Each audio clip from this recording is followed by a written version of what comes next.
Pueden empezar ya.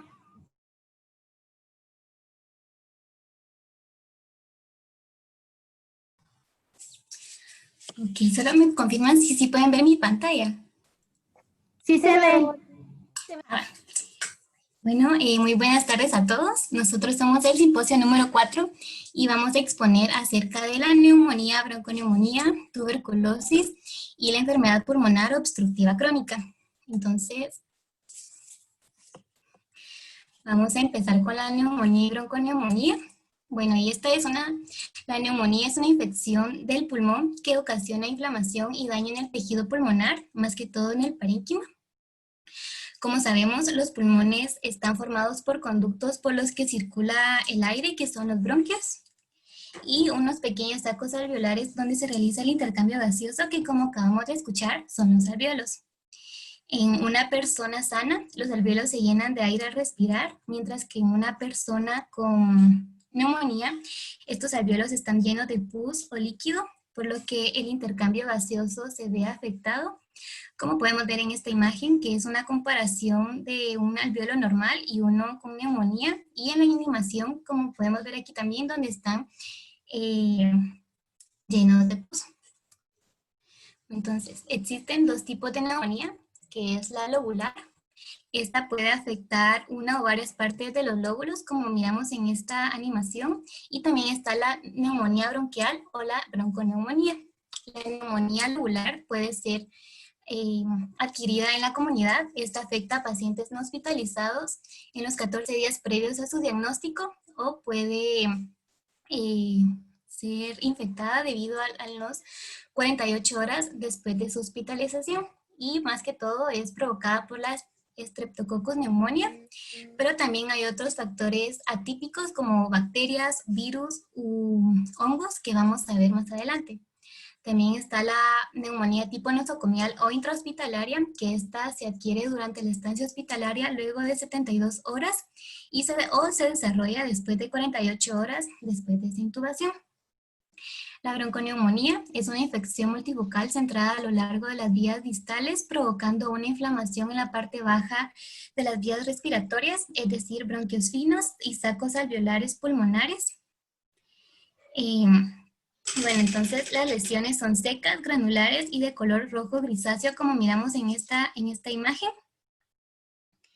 y se caracteriza porque se ve el pulmón parchado, y puede surgir por una complicación grave de otras enfermedades respiratorias como resfríos maltratados, y también afecta en su mayoría a niños y adultos mayores.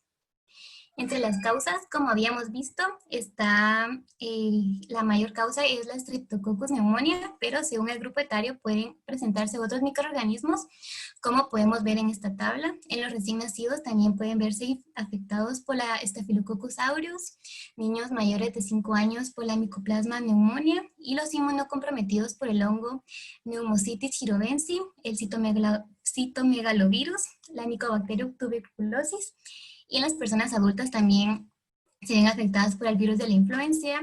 Y, por ejemplo, en la neumonía típica de la que estábamos hablando, puede estar presente el virus respiratorio sincital, que su propagación es muy fácil debido a que es de persona a persona. Cuando la persona tose o estornuda, o una persona tiene contacto con objetos de la persona que está enferma, como vasos o cubiertos. Acá también está presente la Mycoplasma pneumonia y la Chlamydia pneumonia. Entre los factores de riesgo, podemos ver que está la edad, que afecta en su mayoría a personas mayores de 65 y menores de 5 años.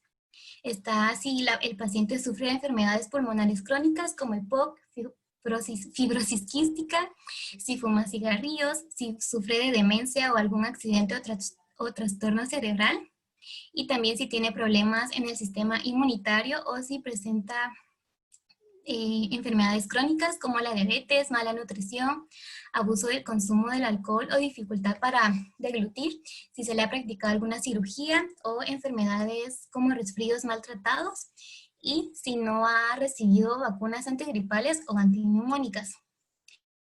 Entre el cuadro clínico de la neumonía lobular, específicamente de la adquirida por la comunidad, tenemos estos signos y síntomas como la tos, expectoración de tipo mucopurulento amarillenta, que es un signo indicativo de que existe una infección. Está la hemoptisis, que es cuando la persona tose, es una expectoración de sangre proveniente de los pulmones lesionados.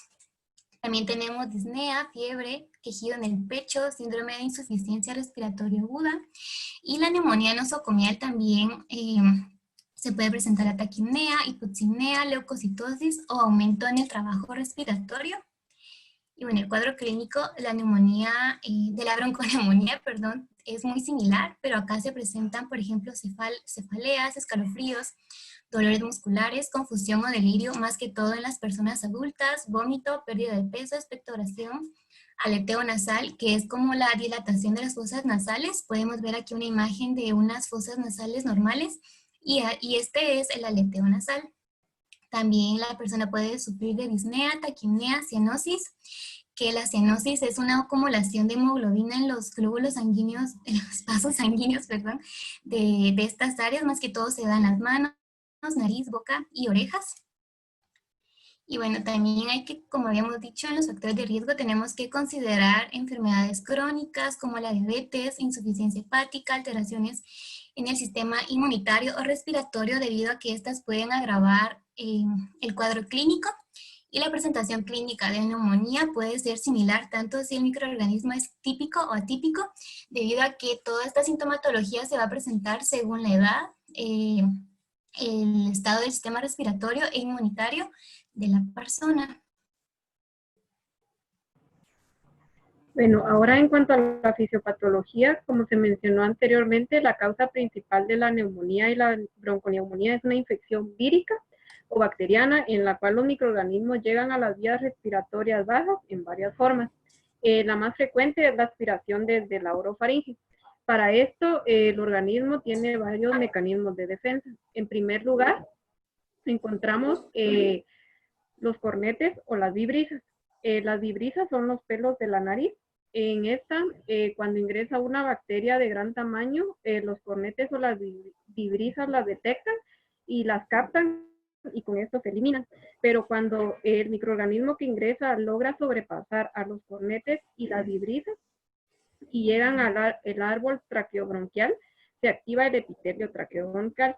El epitelio traqueobronquial es un epitelio ciliado, cilíndrico, pseudoestratificado, en el cual se producen las células cadiciformes. Estas células son las encargadas de producir el moco. Entonces se produce la limpieza mucociliar, que quiere decir que cuando, digamos, expulsamos el moco, también con ello expulsamos los microorganismos que han ingresado.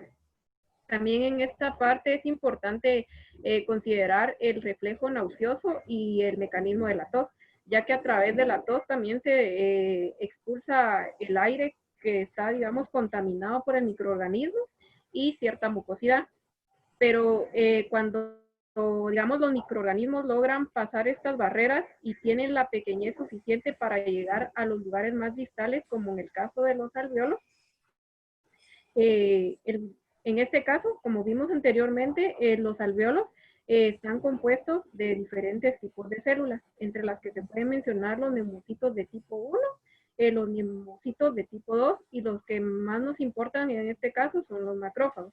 Entonces, cuando el microorganismo ingresa a los alvéolos, el macrófago lo que hace es que se activa y fagocita a los microorganismos. Siguiente, por favor.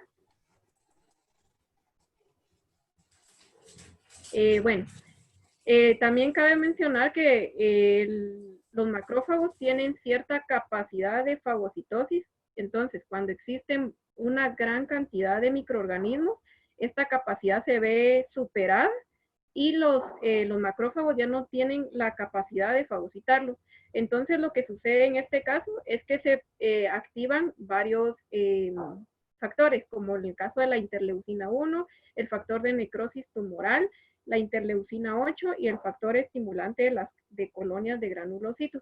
Entonces, ¿qué sucede con cada uno de ellos? La interleucina 1 se encarga de producir una respuesta inflamatoria y el factor de necrosis tumoral produce fiebre. ¿Con qué finalidad se producen estas dos reacciones? se produce con la finalidad de no dejar que los microorganismos se sigan reproduciendo y también que no se liberen hacia otras áreas. En el caso de la interleucina 8 y el factor estimulante de colonias de granulocitos, lo que hacen es de que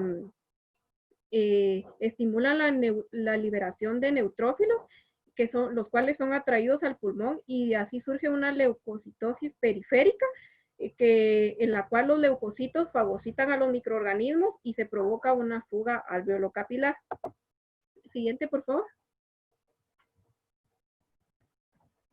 En cuanto a la histopatología, esta consta de 4 fases. En la primera fase, que es la congestión o el edema, existe exudado proteináceo dentro de los alveolos.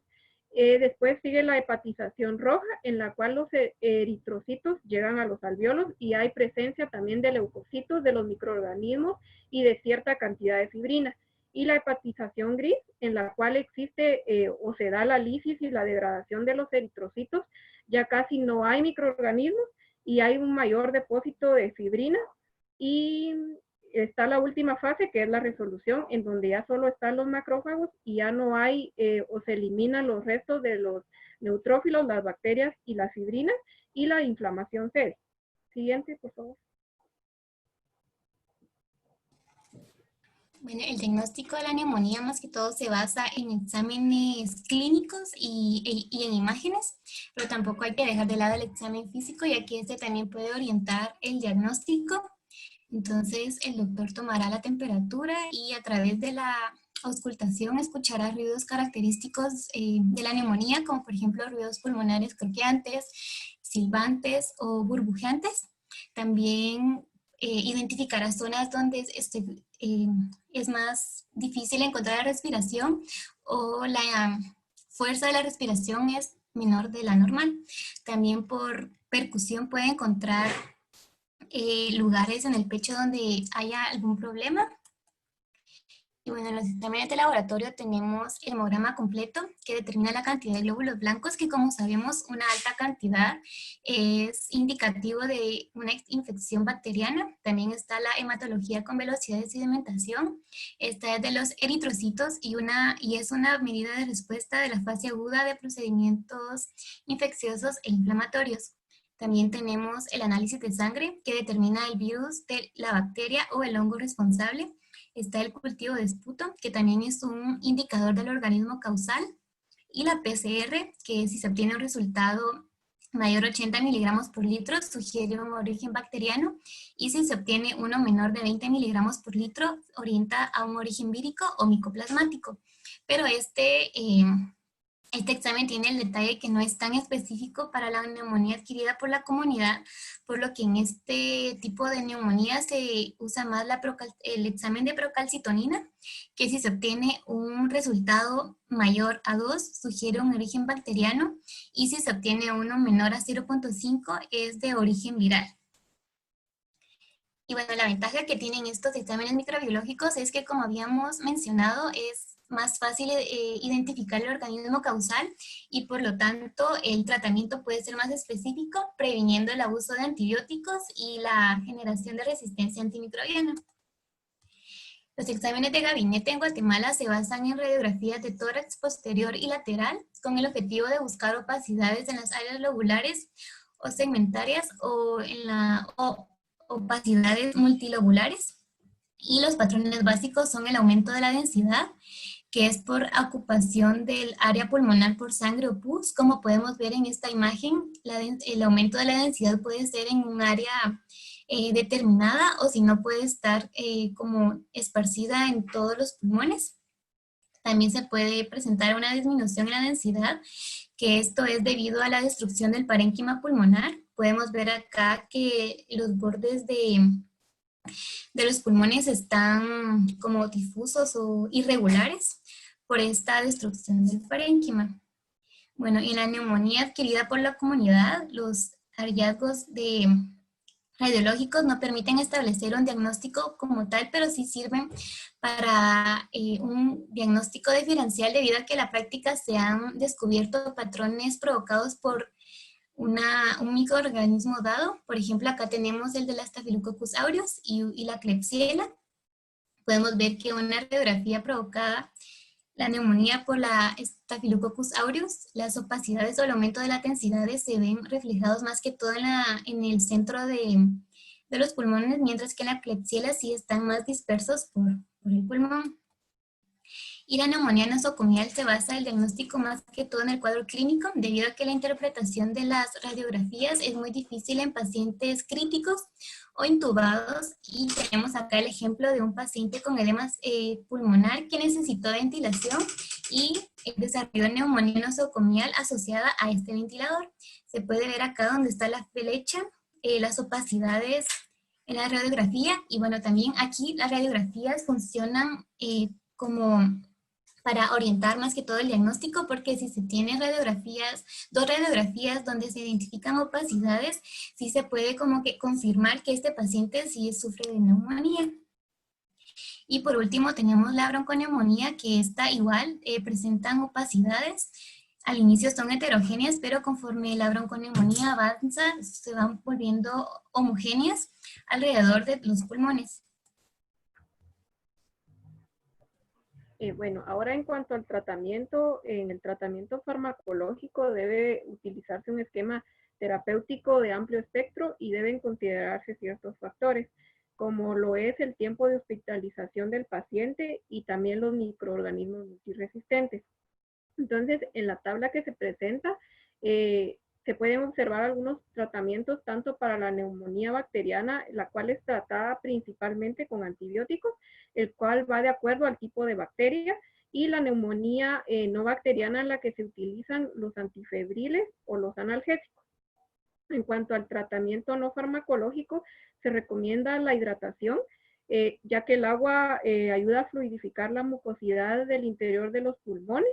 También se recomienda el dejar de fumar, el mantenerse en reposo y las vaporizaciones con eucalipto, ya que el eucalipto es un descongestionante y expectorante que tiene acción antiséptica, antimicrobiana y antiinflamatoria.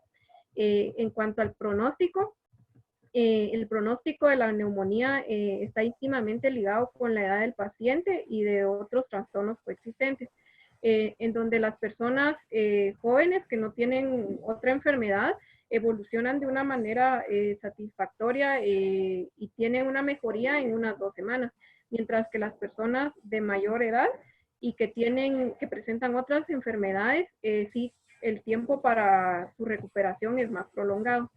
También hay que mencionar que si estas enfermedades no son tratadas, se pueden complicar y pueden llevar a complicaciones pulmonares, como lo son la insuficiencia respiratoria, y también las bacterias pueden propagarse hacia otras áreas del cuerpo y causar una septicemia. También la neumonía grave puede causar la acumulación de líquido entre los pulmones y la caja torácica, causando el derrame pleural. También cabe mencionar que ahorita con lo que estamos viviendo de la pandemia, se da un tipo de neumonía por el uso de respirador mecánico. En este tipo de neumonía sí existe como que no un buen pronóstico, ya que la tasa de mortalidad es del 50 al 70%. Siguiente.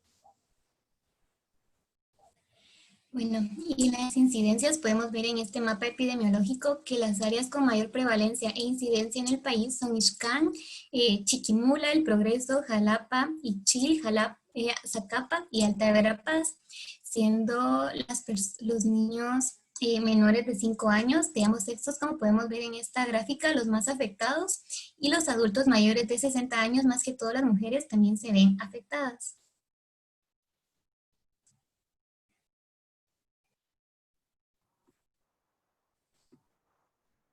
Muy bien, ahorita vamos a hablar de la tuberculosis. La tuberculosis es una enfermedad causada por la bacteria Mycobacterium tuberculosis. Esta no es una enfermedad reciente, ya data de muchos años. La primera mención de esto fue Hipócrates en Grecia, de modo que ya llevamos mucho tiempo con esta enfermedad. De igual forma, esta principalmente afecta a los pulmones, aunque no es el único órgano que se ve afectado, ya que está también la tuberculosis extrapulmonar. Siguiente.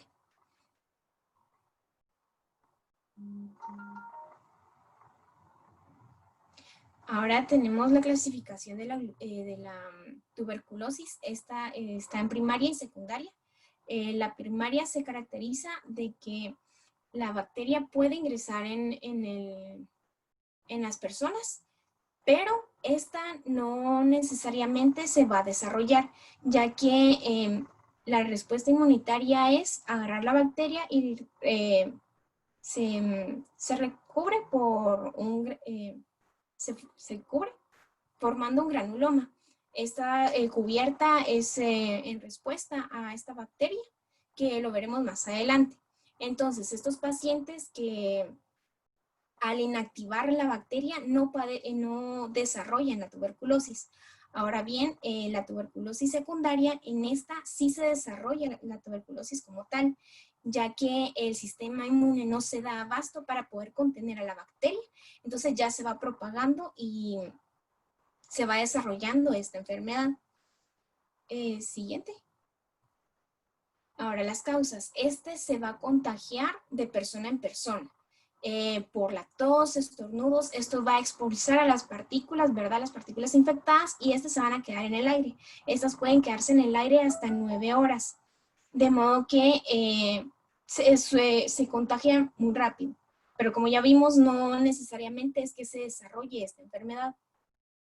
Entonces, las personas que están más propensas a padecer de tuberculosis son las que están más, por un tiempo prolongado y constante a pacientes que padecen de tuberculosis. Entonces, las personas con mayor riesgo son las personas de salud y los familiares, ¿verdad?, de personas con tuberculosis que no siguen el proceso adecuado para evitar el contagio. Siguiente. También en los factores de riesgo tenemos a personas que tienen deficiencia de su sistema inmune.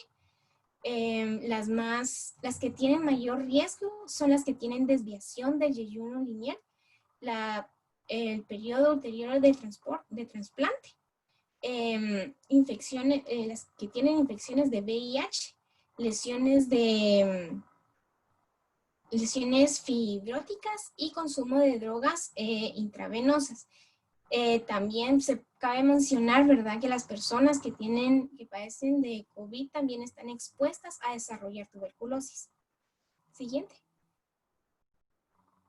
Cuadro clínico. Ok, entonces en las personas latentes, ya que la bacteria está inactivada, no presentan síntomas. A pesar de esto, sobre el 10% también presenta cambios en las reacciones cutáneas tuberculosis. Eso lo vamos a ver más adelante. También se pueden ver la calcificación de estos granulomas. Ahora bien, en la tuberculosis activa, ahí sí ya vamos a ver al inicio el desarrollo de fatiga, fiebre, malestar, cansancio, también pérdida de apetito, pérdida de peso.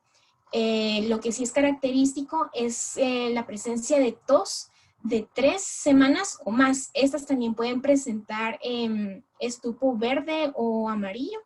También se puede desarrollar tos con sangre, que esta sería la hemoptosis. También desarrollan dolor del pecho o dolor al respirar, sudoración nocturna y escalofríos. Siguiente. Buenas tardes, voy a hablarles sobre la fisiopatología. Ya la compañera explicó un poco respecto a que existen dos tipos. Algunas literaturas lo clasifican en 3, que sería la primaria y la latente y la activa. Ellos lo clasifican como la primaria, aquella donde el paciente o el sujeto nunca ha tenido contacto con el microorganismo y pues en ese momento empieza a tener contacto.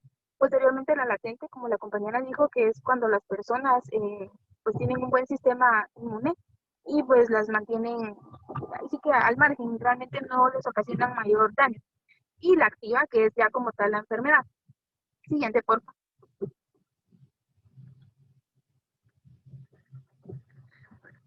La anterior. Ahí, gracias. Bueno, entonces primero vamos a ver ya la compañera dijo, ¿verdad? Que se transmite mediante las gotitas de flujo o las partículas, ¿verdad? Que salen cuando uno estornuda o tose. Y pues sabemos, ¿verdad? También que nuestro cuerpo tiene defensas. En este caso, los pulmones tienen la defensa, tienen cilios, ¿verdad? Que hacen que se quede atrapado junto con el moco. La mayor parte, bueno, las partículas mayores a 10 micrómetros, perdón. Pero lo que vemos en Mycobacterium, ellas pueden medir de 3 a 5, entonces ellas sí pueden pasar. Por lo tanto, ellas pueden llegar hasta donde están los alveolos. Siguiente, por favor. Una vez que ellas están ahí adentro, empieza todo lo que es la respuesta inmune. Este tipo de respuesta es sensibilidad 4. Y aquí va a trabajar lo que es el macrófago. La siguiente, por favor. Las micobacterias tienen ciertos receptores, bueno, ciertos ectopos que van a trabajar o que van a anclarse con los receptores que tiene el macrófago, que son precisamente de manosa. Entonces, una vez son reconocidos, los macrófagos lo absorben. El trabajo del macrófago en sí es como literalmente destruir cualquier microorganismo que entre. En este caso, si podemos ver así al lado derecho, está la imagen. ¿Qué es lo que pasa ahí? Realmente las bacterias, en este caso las micobacterias, ingresan, pero ellas tienen sistemas de defensa que hacen que, pues como tal, los lisosomas no lleven a cabo su función, que es destruirlos, y se queda el fagosoma ahí adentro junto con los microorganismos, por lo que el macrófago como que llama y pide ayuda. La siguiente, por favor. Como él no puede, o sea, no puede destruirla como tal, necesita la ayuda de los linfocitos TH1 que ayudan a que se activen. Entonces, una vez que se activen, ellos empiezan a tener como función de células presentadoras de antígenos. Los llaman para pedir ayuda a los linfocitos T. Entonces, ellos empiezan a llamar también inclusive a los neutrófilos, que son parte de la inflamación, al factor necrotizante beta y al interferón gamma. Entonces, todos ellos, bueno, los últimos dos se encargan como tal del daño tisular y ahí sí que reconstruir el parénquima, pero o sea, ahí lo que se necesita es sacarlo y lo único que ellos pueden hacer es como que dejarlo al centro y por eso es que se dan los cuerpos de Gon, que son necrosis gaseosas, que ahí es donde está dañado como tal el tejido, que es lo que podemos ver bueno, blancas, no me recuerdo cómo se llama, pero esas cositas blancas que están ahí. El siguiente, por favor. Gracias.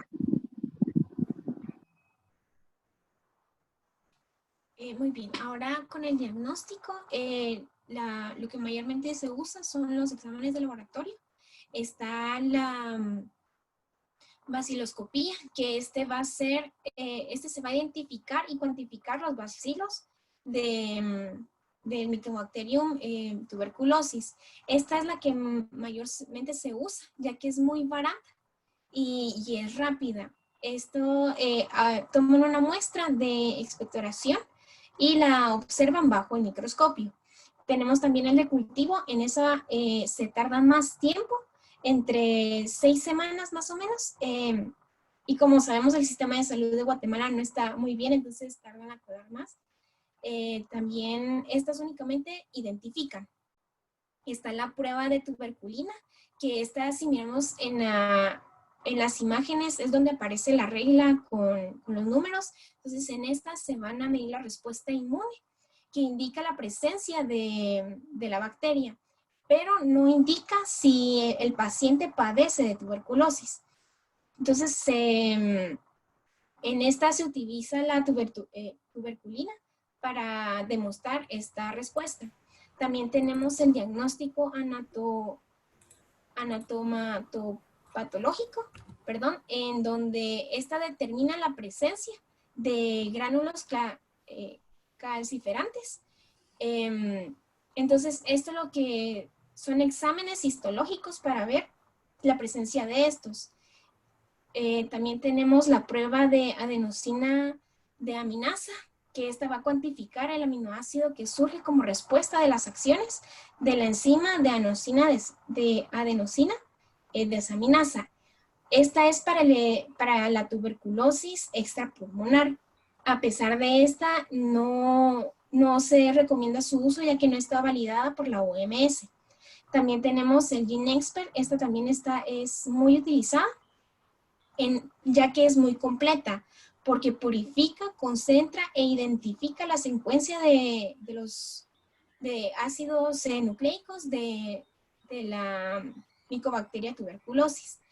Lo que mira también es la carga microbiana. Entonces, esta también nos va a dar una idea de cómo es que está el avance de la tuberculosis y además nos va a dar el riesgo de contagio que tiene este paciente. Siguiente. Ahora tenemos como exámenes de gabinete las radiografías torácicas.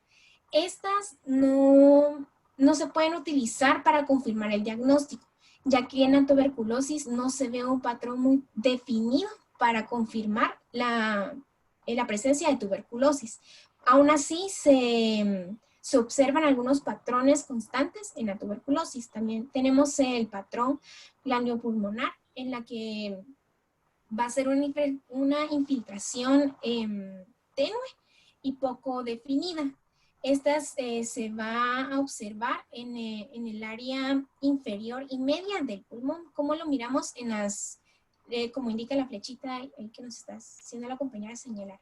Ahora tenemos el patrón miliar, que si nos damos cuenta en la radiografía, son nódulos pequeños entre 1 y 3 milímetros de diámetro. Estos van a ser homogéneos. Esto se puede observar o en un pulmón o en ambos pulmones, como se ven en la imagen. Siguiente. Ahora tenemos el patrón exudativo, ulcerado y fibroproliferativo. Estos van a ser 3 etapas. En la primera, que está en el exudado, en esta la infiltración no va a ser muy definida y se va a observar en la parte superior y media. Ahora tenemos, si no se detecta, esta prosigue a la ulcerosa, que estas van a ser cavitaciones y úlceras que se desarrollan. La úlcera ya va a tener una capa un poquito más gruesa y de forma irregular. Después, igual forma, si no se observa o no se diagnostica, se va a pasar a la otra fase, que es la fibroproliferativo. Entonces, en esta ya miramos las infiltraciones más definidas y puede observarse lesiones de daño. Siguiente. Bueno, en cuanto al tratamiento, va a depender del tipo en el estado en que se encuentre, así vamos a poder ver. Por favor, la siguiente.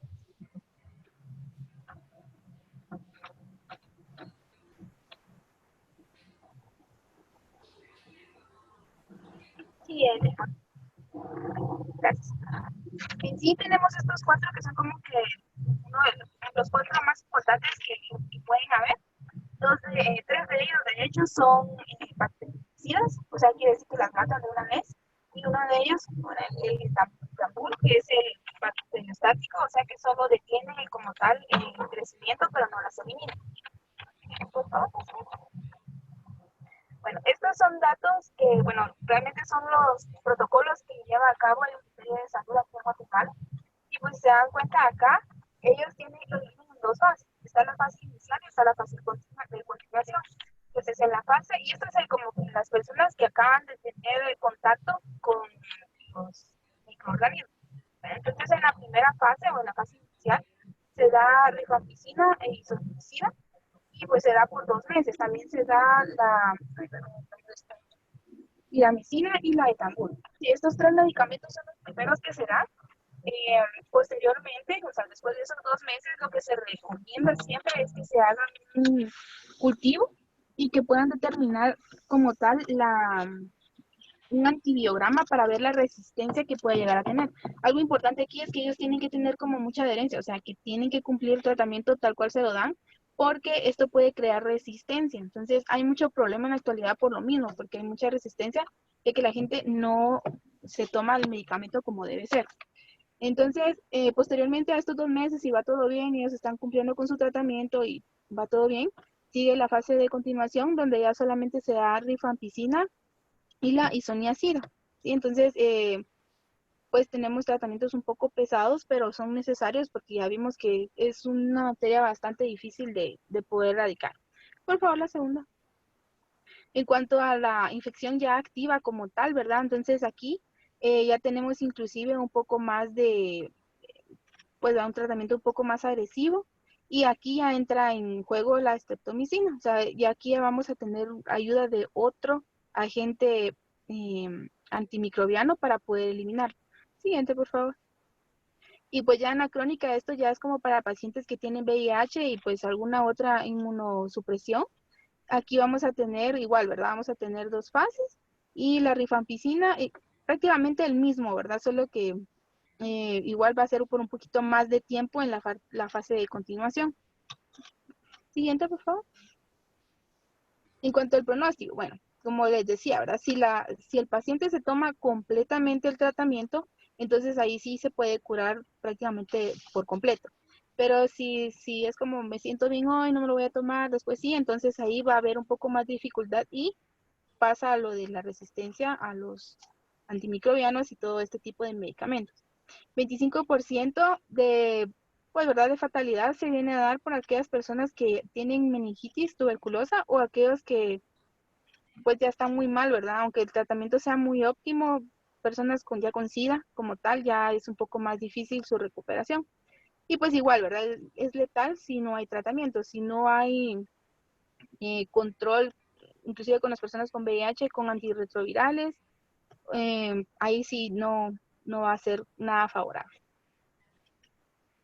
Gracias.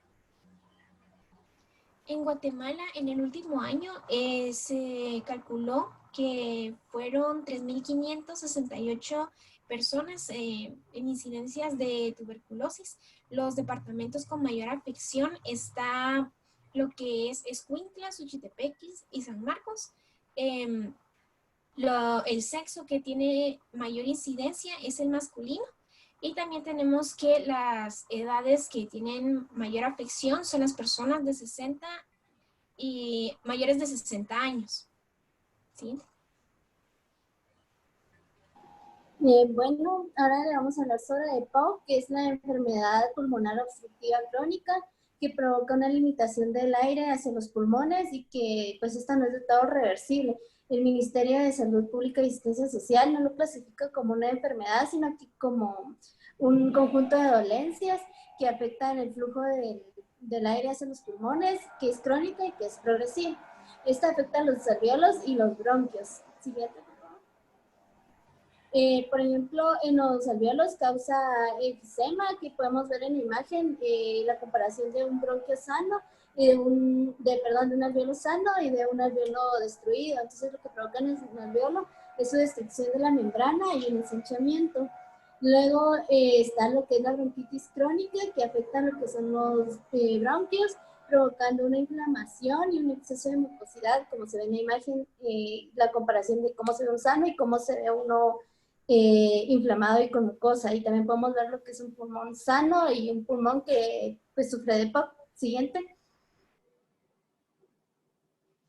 Entre las causas, pues generalmente las causas se encuentran interrelacionadas, pero la principal es el humo del cigarrillo, tanto en el fumador como en los fumadores pasivos, que son las personas que están alrededor de una persona que fuma.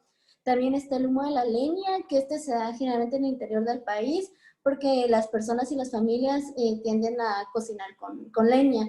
También se engloba lo que es la contaminación del aire exterior, que hablamos del humo de las fábricas, polvo, gases y el humo de los carros, de los motores. Siguiente. Cuadro clínico, pues se han englobado diferentes etapas de cómo un paciente puede padecer EPOC. Empezamos con la primera, que es EPOC leve, cuando el paciente tiene limitación leve del flujo de aire y posiblemente presente tos crónica y producción de moco. Luego una EPOC moderada, que es la limitación del aire moderada. El paciente presenta disnea, o sea, ya le cuesta respirar y siente presión en el pecho. Y también tiene tos crónica y producción de moco. Y aquí sí el paciente necesita un tratamiento médico.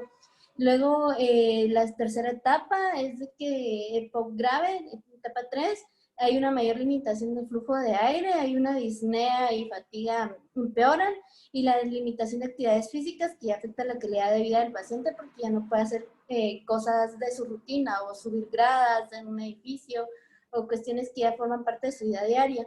Y EPOC muy grave, que es una limitación del flujo de aire drástica hacia los pulmones. Esta puede incluso afectar el corazón y el sistema circulatorio. También hay una dificultad respiratoria mucho mayor y aquí ya pues el paciente requiere hospitalización y generalmente respiración asistida. Siguiente. Por ejemplo, para ver en qué etapa de la enfermedad se encuentra el paciente, se hace una espirometría para ver el volumen respiratorio forzado en el primer segundo, FEV1, y la capacidad vital forzada, FEVC. Entonces, conforme a cómo salió la medición, esta se considera en sus valores normales cuando son mayores al 80% al valor esperado. El valor esperado es la capacidad vital, que son 4.600 mililitros.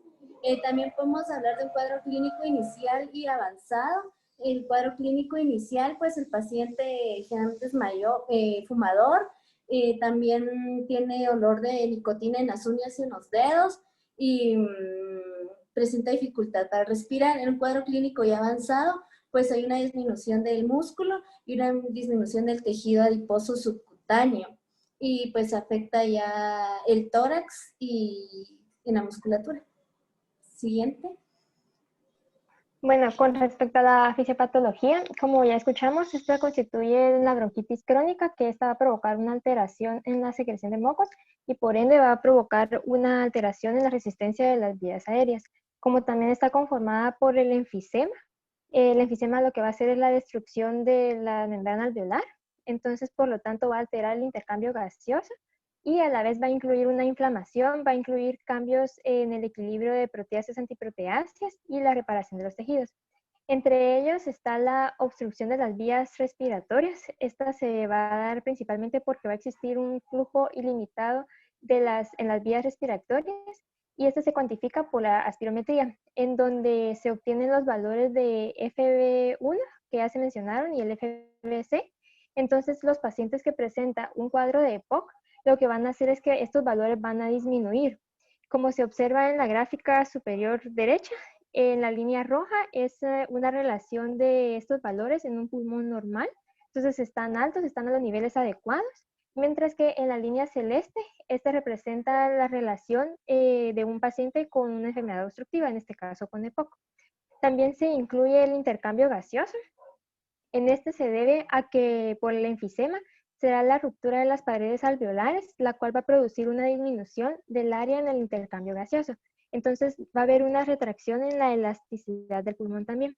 Por lo tanto, la presión parcial del oxígeno va a permanecer constante, pero cuando ya se obtiene un valor menor del 50% de lo esperado o de lo previsto en los valores de FeV1, ya presenta una alteración. Igual se va a presentar una elevación en la presión parcial del dióxido de carbono hasta que el FeV1 sea menor al 25% del valor previsto. Y como ya escuchamos en la clase, esto también va a dar a que se dé una acidosis metabólica. Sí, la otra es la... Perdón, retrocedí. Ahí está. La otra es la hiperinsuflación. En este lo que se da es un atrapamiento de aire. Es decir, que durante la fase ventilatoria va a haber una conservación del flujo de aire, o sea, no va a expirarse todo, dado que al aumentar el volumen pulmonar, se va a elevar la presión de retracción de la elástica.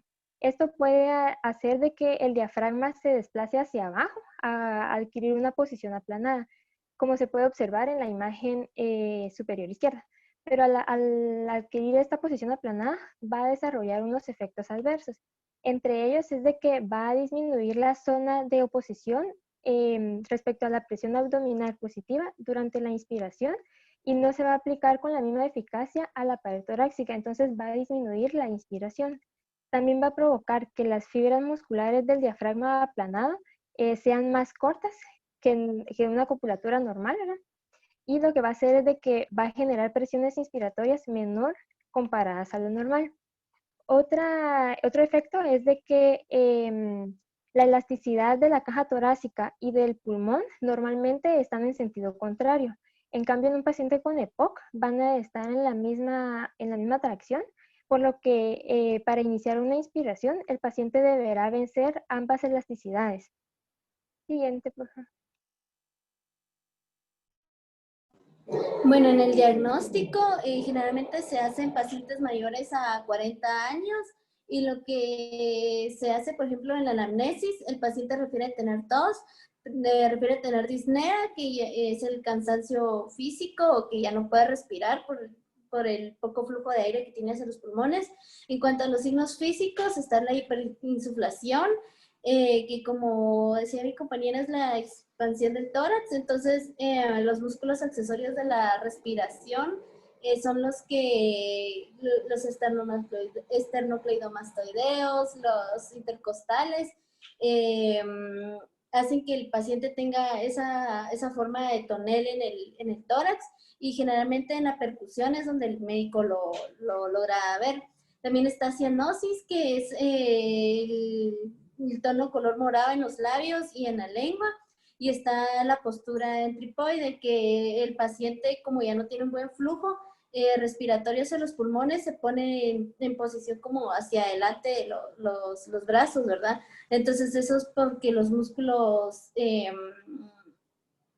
automáticamente lo colocan así, no es porque él quiera sentarse así o por comodidad, ¿verdad? Sino que es porque el flujo del aire ya no es normal.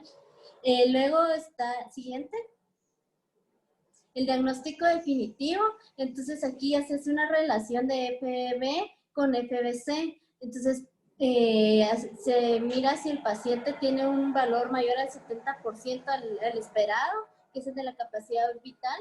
Entonces se dice que no hay obstrucción. Ahora, si es menor al 70%, se dice que sí hay obstrucción. Esto se logra saber por medio de una espirometría, como podemos ver en la imagen de la izquierda, en donde se le colocan pinzas al paciente y el técnico pues ya controla y lo anima para que él expulse todo el aire de los pulmones. Y entonces ya el aparato, el espirómetro, ya da los datos de FBE también, en donde se puede ya clasificar en qué grado de la enfermedad se encuentra el paciente. Se dice que es un grado 1 cuando está leve y es mayor al 80% del valor esperado. Si dice que es grado 2, es moderado cuando está entre el 80 y el 50% del valor esperado. Si dice que es grave cuando está entre el 30 y 50% del valor esperado. Y se dice que es muy grave, que es de clasificación 4, cuando tiene un FEV1 del 30%, menor al 30% del valor teórico. Siguiente. Bueno, respecto al tratamiento, está principalmente el farmacológico, que se recomienda los broncodilatadores. Los broncodilatadores se dan cuando son etapas leves. Principalmente están los broncodilatadores de corta duración, que tenemos las primeras dos familias del cuadro, y están los broncodilatadores de larga duración. Los de larga duración se dividen en dos grupos, que son la LABA y LAMA. Estos generalmente se aplican en terapia combinada, mientras que los de corta duración son monoterapia. Igualmente se encuentran los corticosteroides inhalados. Estos se dan principalmente cuando los de larga duración no dieron un resultado positivo. Entonces ya se combinan corticosteroides con broncodilatadores de larga duración, especialmente los LABA. El grupo LABA es el único que se puede combinar con los corticosteroides, que son la última fila que vemos en el cuadro. Está también el tratamiento antibiótico. Este se da principalmente cuando se encuentra la presencia de alguna bacteria. Se dan principalmente los macrólidos y las quinolonas. No se dan solo por así, sino que hasta que ya se confirma que hay presencia de bacteria.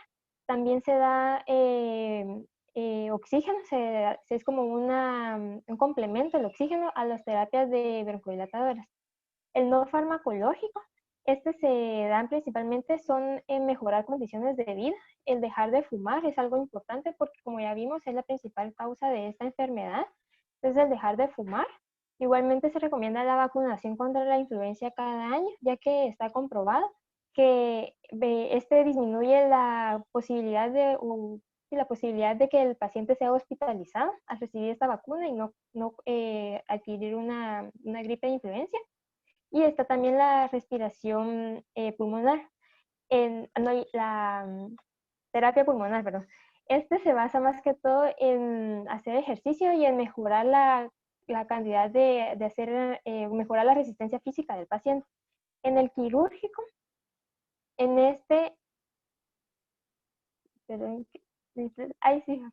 perdón. En el quirúrgico, se da la reducción de pulmón. Se da principalmente cuando el enfisema se localiza en los lóbulos superiores. Entonces, lo que va a hacer es como disminuir el volumen del pulmón. No se da en todos los casos, sino que suelen mencionar. Y también está el trasplante de pulmón. El trasplante de pulmón se da solamente cuando ya la terapia farmacológica no dio resultado, cuando ya se intentó de todo y no dio resultado positivo. Entonces ya se evalúa si el paciente es candidato para un trasplante de pulmón. Se debe tomar en cuenta que el paciente no padezca de otras patologías, ¿verdad? Y el pronóstico de esta enfermedad depende también de la medida de severidad del proceso, o sea, qué tan grave está el cuadro clínico del paciente y también de la adherencia terapéutica que él tenga. La mayoría de casos, lamentablemente, evolucionan hacia el deterioro, unos en un tiempo más prolongado, otros en un tiempo más corto. Siguiente. En las incidencias, pues en Guatemala el Ministerio de Salud Pública y Asistencia Social no reporta casos en los últimos años, pero generalmente es porque las personas ya acuden al médico por otras dolencias, porque ya tienen EPOC o lo tienen muy leve, entonces no le prestan atención y no es como que vayan al médico por eso específicamente, ¿va? Entonces, pero sí se encuentran estudios que buscan qué asociación hay entre la exposición del humo del tabaco y el humo de leña con la presencia de disnea como casos sospechosos de POC. Esto se realizó en el departamento de Chichicastenango, en el municipio de Panimaché, en Monterrico, en San Miguel Las Flores, Tacisco y Mazagua, en donde se examinaron 500 casas a personas de ambos sexos, de 40 a 60 años, y en donde se encontró que las mujeres corren el doble de riesgo de padecer EPOC a comparación de los hombres. Y a nivel mundial, por ejemplo, también se tiene reportes de que EPOC es la tercera causa de muerte, por ejemplo, en Estados Unidos, y para este año se esperaba que EPOC pasara de la sexta a la tercera posición como las afecciones que más afectan a las personas. Y ahorita el caso interesante y lo que se ha visto en tendencia es de que las personas que tienen EPOC corren más riesgo de requerir hospitalización cuando contraen COVID. Y pues en conclusión se necesitan hacer más estudios o reportar más los casos sospechosos de POC para que haya más registros. Gracias.